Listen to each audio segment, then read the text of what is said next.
EPAWA meteorologist Bobby Martich here with your outlook for the weekend, February 17th and 18th, 2024. It is Saturday, and the weekend video forecast is proudly sponsored by L.H. Zimmerman Lawn and Garden in Ephrata, Lancaster County, Pennsylvania. They are a small family business that supplies snow and ice control equipment to Pennsylvania and surrounding states.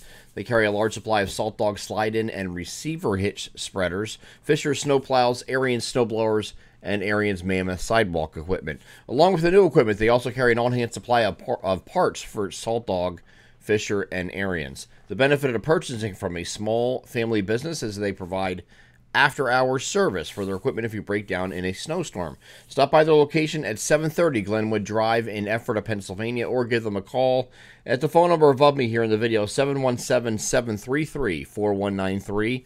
They will be happy to assist you or answer any of your questions. They are L.H. Zimmerman Lawn and Garden in Ephrata, Pennsylvania, proud sponsors of the weekend video forecast, and they are the title sponsor of the Weather Weekly's video every single Sunday throughout the winter months.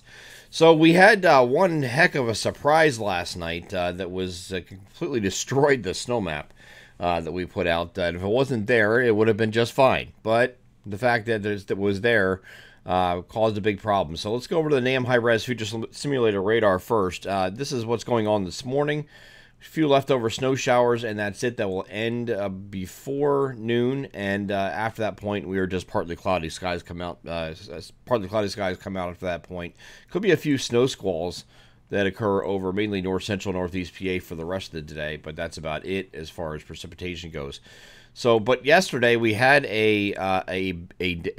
basically a strong area frontogenesis, a deformation band, if you will, that took shape. It was sitting over these areas right in here. Okay, there was a band that just sat here and sat here. It wasn't even northerly high, it was southerly high. So in that area right there was a band that sat there for hours and hours that was producing a 2 to 3 inch per hour rate. And it was doing so for about, actually probably about 3 inches per hour, and it was sitting there for about 4 hours, 3-4 hours. It sat there for a very long time. So areas underneath that circled area there ended up getting anywhere between 9 and 14 inches of snow. Unbelievable.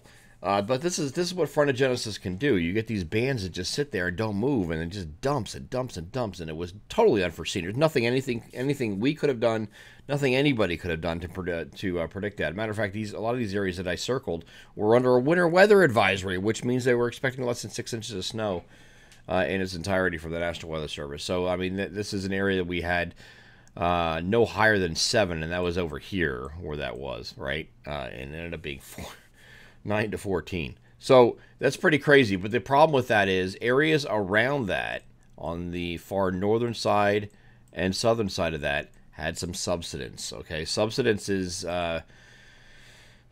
when you have some rapidly rising motion there to give that area that I circled such intense snowfall rates, the areas around it are going to get shafted, okay? And that's because what goes up must come down. Around the outside, you have sinking air, and that's exactly what happened. So there's going to be some people that are down here in the warning zone. These are the areas that were in a winter storm warning.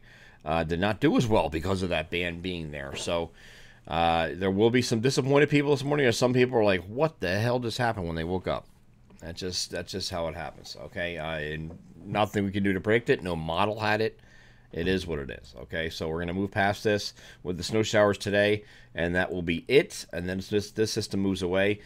We will have a mostly sunny second half of the weekend, and of course partly cloudy this afternoon. And there will be breezy, though, however, this weekend with winds 10 to 15, gusting to 25 both Saturday and Sunday.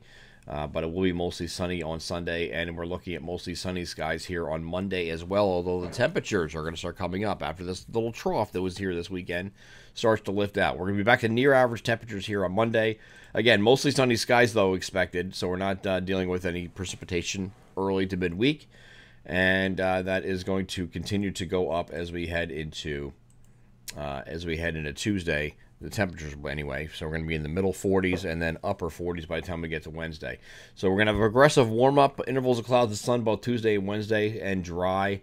There will be a cold front that comes through at some point later here on Thursday. Could be a shower with that, but this is important. This cold front is important to set up what's behind it. Now, we don't know exactly what's going to happen with this, but there could be as this is the overnight run. It didn't really show too much except here for system cutting to our south and being rain because it was too warm. But there are some indications that this could be something different. Here's the GFS as I move this forward. Here's that cold front moving through on Thursday. Just a few rain showers as it moves through, which sets the stage for the next system, which could be a snow event, and that's going to be Friday and a Saturday. So we got a long time to look at this.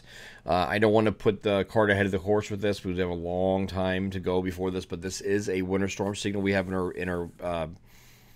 our long range outlook, and it's been a winter storm signal since February 2nd, since Groundhog Day. Okay, so it's been there for a while in our long range. This is the third consecutive weeks that we are renewing it with the Friday long range outlook. So we have to keep an eye on this because there could be a snow producer here, and like I said, this could end up actually being the last system that we're dealing with for this entire year, because it does look like we're going to turn warmer after this system moves through. So we have a long way to look at this, a long time to look at this, and we'll wait and see what it does here in the week ahead. So don't get yourself concerned too much with the ebbs and flows of the models, because that's what's going to happen this week. You're going to see some rain, some misses, some big snowstorms possibly that you're going to see on different runs of the models. Just don't be too concerned with that just yet. And we'll follow that here in the week ahead. But this might be your last gasp for winter, I'm thinking. I'm EPAWA meteorologist Bobby Martich. That is your outlook for the weekend, February 17th and 18th, 2024. Have a great Saturday and Sunday.